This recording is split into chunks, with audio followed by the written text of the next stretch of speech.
Jean Ravel, un homme d'affaires prospère et discret, vivait dans un monde où chaque geste, chaque parole, chaque relation était calculée, peaufinée avec une précision presque mécanique. Dans l'univers de l'hôtellerie de luxe qu'il dirigeait, la perfection était une exigence, un standard qu'il imposait sans faille. Ces hôtels étaient des modèles de raffinement, où chaque détail semblait être pensé pour répondre aux attentes des clients les plus exigeants. Mais derrière ce masque de succès et de contrôle se cachait un homme fatigué, usé par la superficialité qui l'entourait. Jean se sentait constamment observé, jugé par son statut, son argent et la position qu'il occupait dans la société. Les sourires qu'on lui adressait étaient souvent ceux de la flatterie, les conversations semblaient n'être que des jeux d'intérêt, et les rapports qu'il entretenait avec ses collègues, partenaires ou employés se réduisaient souvent à des échanges de courtoisie sans véritable substance. Un soir, après une longue journée de réunions interminables et de décisions stratégiques, Jean rentra chez lui, mais son esprit était agité. Une pensée persistante s'imposa à lui. Comment réagiraient mes employés si je n'étais pas celui qu'ils croient que je suis? Il ressentait un besoin profond de vérité, une envie irrépressible de briser le voile de faux-semblants. Ce jour-là, il décida que ce serait la fin du jeu. Il n'en pouvait plus de cette comédie sociale. Il avait envie de voir, par lui-même, comment ses employés se comportaient quand ils pensaient que leur patron n'était pas là, que leur statut n'avait plus de valeur. Il voulait découvrir ce qui se cachait derrière les sourires polis et les gestes obséquieux. Ce qu'il cherchait, c'était l'humanité dans sa forme la plus brute, la plus vraie, celle qui ne se soucie pas du pouvoir ou de l'apparence.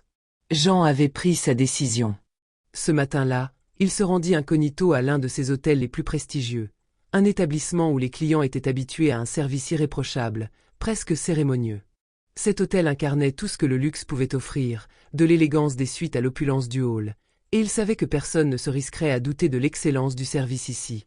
Mais Jean avait un objectif bien précis. Il n'avait prévenu personne de sa visite, et il avait pris soin de s'effacer dans la foule des simples citoyens. Il se vêtit d'une chemise décontractée, de lunettes de soleil et de jeans, contrastant délibérément avec l'image qu'il cultivait habituellement. Il laissa sa voiture de luxe dans un parking à l'écart et entra dans l'hôtel comme un client ordinaire, sans aucun signe ostentatoire de son statut. En franchissant les portes de l'hôtel, l'atmosphère, d'ordinaire si bien contrôlée, sembla se figer un instant. Les employés, habitués à l'arrivée des clients haut placés, ne semblaient pas immédiatement déceler la véritable identité de Jean. Il s'approcha de la réception, où une jeune femme, les yeux rivés sur son téléphone, ne leva même pas les yeux lorsqu'il s'approcha du comptoir. « Bonjour, monsieur. Puis-je vous aider ?» demanda-t-elle d'un ton distrait, l'accent presque absent, comme si sa question était plus une formalité qu'un véritable accueil. Jean répondit poliment, mais son regard se posa sur elle avec une attention particulière. Il nota la légèreté de son attention, l'indifférence apparente à la tâche qui lui incombait. « Je voudrais une chambre, s'il vous plaît, » dit-il, ne lui offrant ni nom, ni réservation.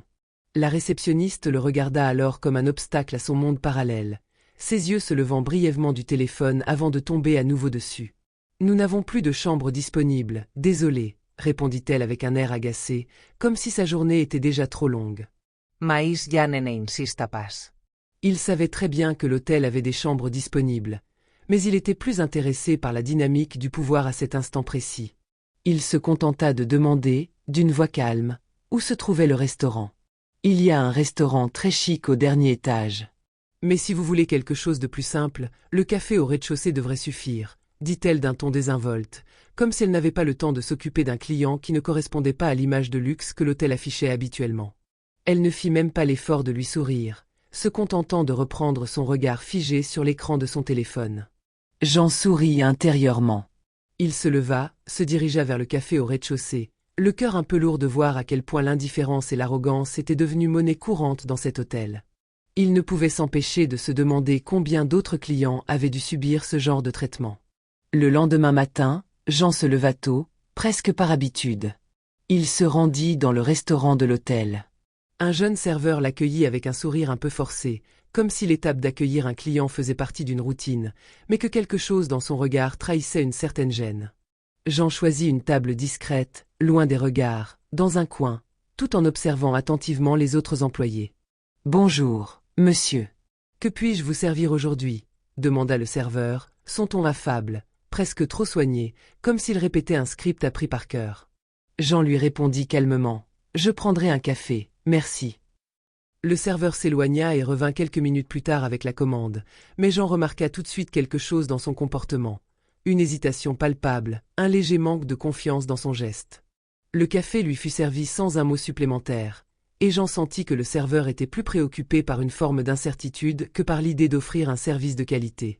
Quand un client plus élégant arriva, le serveur se redressa instantanément, et son sourire devint plus large, plus sincère, comme s'il avait décelé une forme de valeur dans l'apparence de ce client.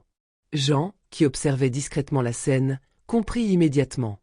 Il n'était pas perçu comme un client digne d'attention ici. Son apparence, trop décontractée, ne correspondait pas aux critères implicites de l'hôtel. Il avait voulu tester une idée, et les premières observations lui confirmaient ce qu'il redoutait. La hiérarchie invisible, celle qui discrimine non seulement les clients mais aussi les employés eux-mêmes, existait bel et bien, cachée derrière des sourires et des gestes parfaitement chorégraphiés.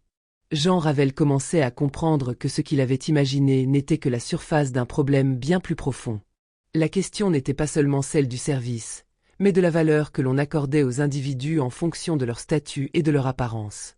Et cette vérité, aussi douloureuse qu'elle soit, allait profondément l'ébranler. Dans l'après-midi, après avoir observé les interactions de ses employés et les dynamiques du service, Jean décida de visiter la salle de sport de l'hôtel, un endroit où le luxe et l'effort physique se rencontraient. Il voulait voir comment le personnel interagissait dans un cadre plus informel, loin des salons et des halls somptueux. En entrant dans la salle, l'atmosphère était tendue, pleine de bruits métalliques et de souffles saccadés. Un jeune homme, à peine plus âgé que ses employés habituels, se tenait près des machines, absorbé par son travail de maintenance. Jean s'approcha de lui, le regardant en silence avant de briser la barrière de cette indifférence ambiante. « Excusez-moi, pouvez-vous me dire où se trouve la piscine ?» demanda-t-il d'un ton calme, presque neutre, comme s'il voulait tester la capacité du jeune homme à faire preuve de professionnalisme. Le jeune homme leva finalement les yeux, mais son regard n'exprimait ni chaleur ni attention particulière. Il semblait presque agacé d'être interrompu dans sa tâche, une lassitude évidente dans ses gestes. « C'est au 3e étage, là-bas, répondit-il d'un ton plat, en pointant du doigt, sans même faire un effort pour lui donner plus de détails ou un minimum d'accompagnement. Jean s'efforça de ne pas laisser paraître sa déception.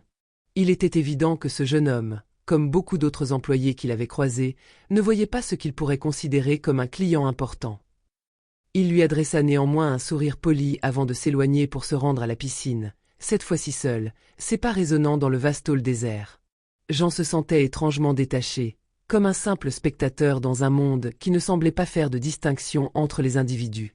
C'était peut-être cela, cette déshumanisation subtile qu'il cherchait à observer.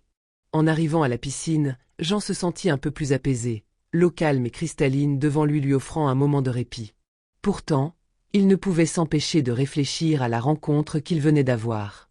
Ce jeune homme, visiblement fatigué et indifférent, n'était-il qu'un simple produit d'un système qu'il avait réduit à une fonction, à une tâche répétitive? Jean n'avait pas eu l'impression qu'il avait eu la possibilité de voir au-delà de son rôle. Il n'avait pas vu un être humain, juste un rouage de la machine. Le soleil commençait à se coucher quand Jean se rendit au bar de l'hôtel. Ce soir-là, l'endroit semblait calme, l'air doux et parfumé d'alcool et de conversations discrètes. Il choisit une table en retrait, préférant l'intimité à la scène bruyante que constituait le reste du bar.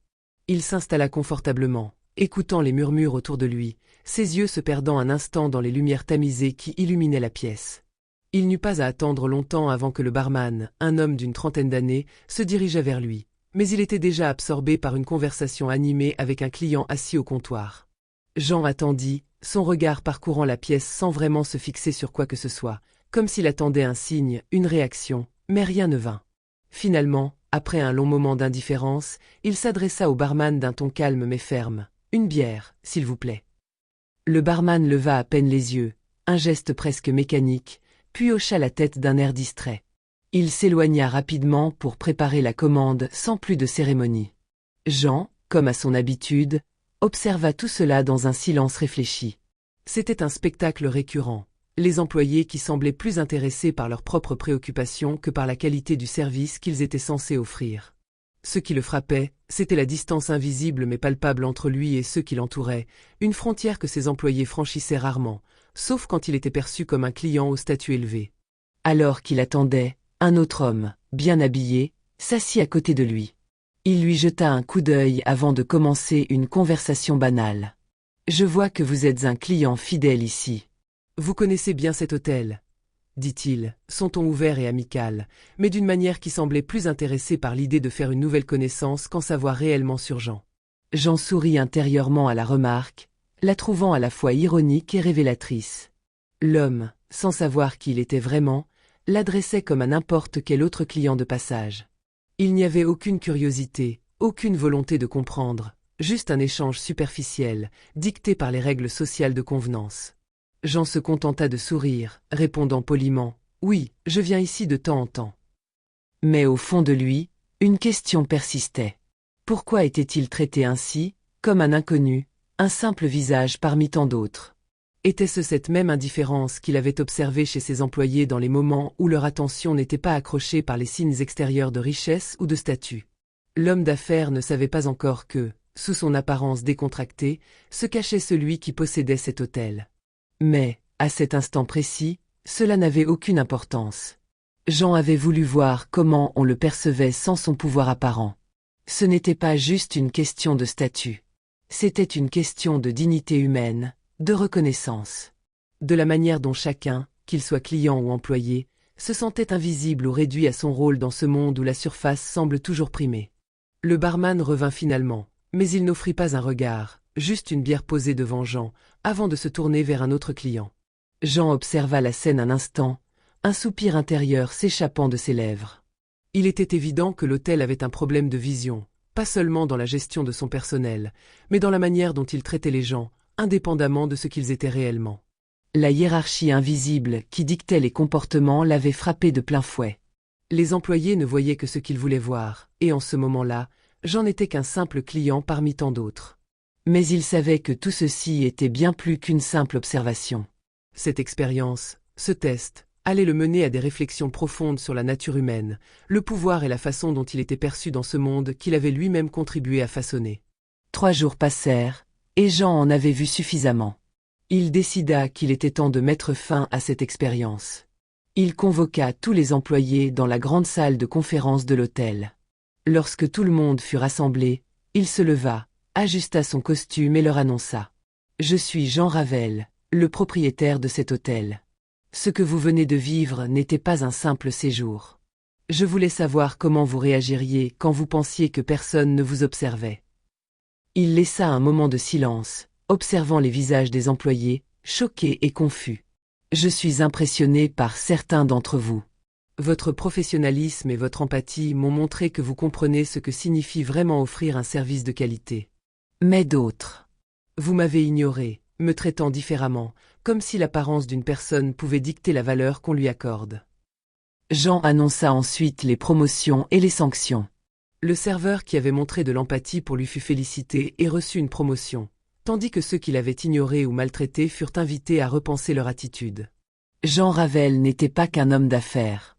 Il était aussi un homme de principe, cherchant à dévoiler la vraie nature de ceux qui l'employaient. Il voulait que son entreprise soit bâtie sur le respect, non seulement pour l'argent, mais pour chaque être humain, quelle que soit son apparence ou son statut. À la fin de l'exercice, il se dit que parfois, un test n'était pas seulement une évaluation, mais une révélation des âmes humaines.